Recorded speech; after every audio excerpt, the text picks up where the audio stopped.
এটা হলো পাঁচমিশালি শাক, কচি শাক, আর এটাকে আমাদের দেশে বলে খেতা শাক। যেই খেতা শাক, আর অনেক পদের শাক আছে, এটা হলো অনেক দেশেই বলে গোটা শাক। তো এই গোটা শাকটা রান্না করার জন্য আমি পেঁয়াজ, কাঁচামরিচ, রসুন নিয়ে নিছি এখানে। তো আমি শাকটা একটু লবণ দিয়ে ভালো করে সিদ্ধ করব। এই শাকটা খেতে যেমন দেখতে যেমন সুন্দর, খেতেও কিন্তু অসাধারণ। আমি সবসময় এই গোটা শাকটা, আমি যখন এই সিজনটা আসে আমি এই শাকটা রান্না করি। আর এই শাকটা কীভাবে রান্না করবো সেটা আপনাদের সাথে শেয়ার করতেছি, দেখতে থাকি। প্রথমে দিয়ে দিব আমি একটু নুন, অল্প করে দিব, শাকটা একদম কমে যাব। দিয়ে দেবো কাঁচামরিচ কুচি, কুচি করে দিয়ে দিলাম কিছুটা পেঁয়াজ কুচি। এটা দিয়ে আমি শাকটা 5 মিনিট সিদ্ধ করে নেব। অল্প আঁচ দিয়ে আমি শাকটা একটু ভালো করে সিদ্ধ করে নেব। গ্রাম দেশের মানুষ আমরা, সাভার এলাকা দেখেন কত সুন্দর টাটকা সবুজ শাক। শাকগুলো করে আনছি, আজকে ধুয়ে নিতে এসে রান্না করব। আমার মা, আমার আব্বা কিন্তু এই শাকগুলো অনেক পছন্দ করতো। তারাও এখন আর পৃথিবীতে নাই। তা আমার এই শাকগুলো উঠাইলে আমার মা বাবার কথাটা বেশি মনে করে যায়। তখন আপনাদের সাথে শেয়ার করতেছি, তখন আমি আর কিছু সহ্য করতে পারি না। আর এই শাকগুলো খাওয়ার সময় অতিরিক্ত বেশি মনে হয় আমার বাবার কথা আর আমার মায়ের কথা। তো কার কার বাবা মা পৃথিবীতে নাই, তারা আমার কমেন্টে বলে যাবেন। আমার মা বাবার জন্য যেরকম আমার দরদ লাগে, কষ্ট লাগে, আপনাদেরও তো এরকম লাগে না? তো আমি যাই কিছু করি আপনাদের সাথে কিন্তু শেয়ার করি। এই শাকগুলো রান্না করবো, আর সেই কথাটাই মনে পড়লো, আর আপনাদের সাথে শেয়ার করলাম কথাগুলো। আমাদের এই যে ফেসবুকে আমরা যারা কাজ করি, আমাদেরকে ফেসবুকে এসে যে কত কিছু আমি বলতে পারতেছি মনের কথাগুলো। ফেসবুক আমাদের অনেক উপকার করছে যে আমরা নিজের মনের কথাগুলো বলতে পারি। মনের অজান্তে অনেক কিছু, অনেক কথা বলে ফেলি। ক্ষমা দৃষ্টিতে দেখবেন, ভুল ত্রুটি থাকলে মাফ করে দিবেন।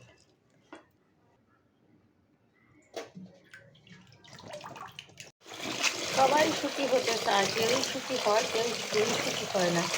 তার জন্য দুনিয়াটা কিন্তু থেমে থাকে না। সবার জীবন একদিন, ভালো মন্দ নিয়ে এই দুনিয়া সবাই একদিন চলে যেতে হয়। ভালো ভালো খাইলে যে মানুষ সুখী তা কিন্তু না। শাক ভাতেও শান্তি থাকে, যদি ঘরে শান্তি থাকে তাহলে শাক দিয়ে ভাত খেলেও শান্তি লাগে।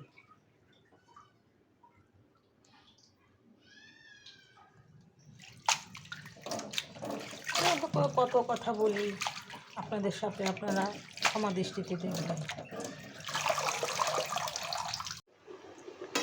শাকটা কিন্তু হাফ সিদ্ধ হয়ে গেছে, এখন নাড়াচাড়া দিয়ে একটু ইয়ে করে দেবো। দেখেন কতগুলো শাক একটুখানি হয়ে গেছে।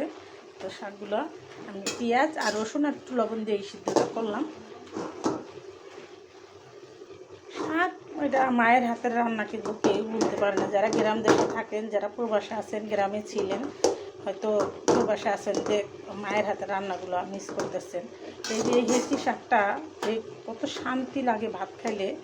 এই শাকগুলো আমি যখন রান্না করি, আপনাদের সাথে শেয়ার করি, আমার কিন্তু খুবই ভালো লাগে এই শাকগুলো খেতে, অনেক মজা।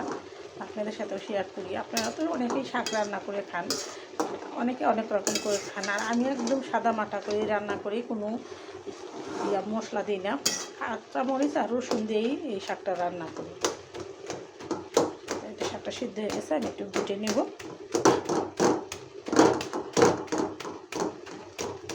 হেঁচি শাকটা হলো সার ছাড়া, মেডিসিন ছাড়া, ক্ষেতের আইল বলে অনেকে, অনেক দেশে বলে বাতর, আমাদের দেশে বলে আইলও বলে, বাতরও বলে।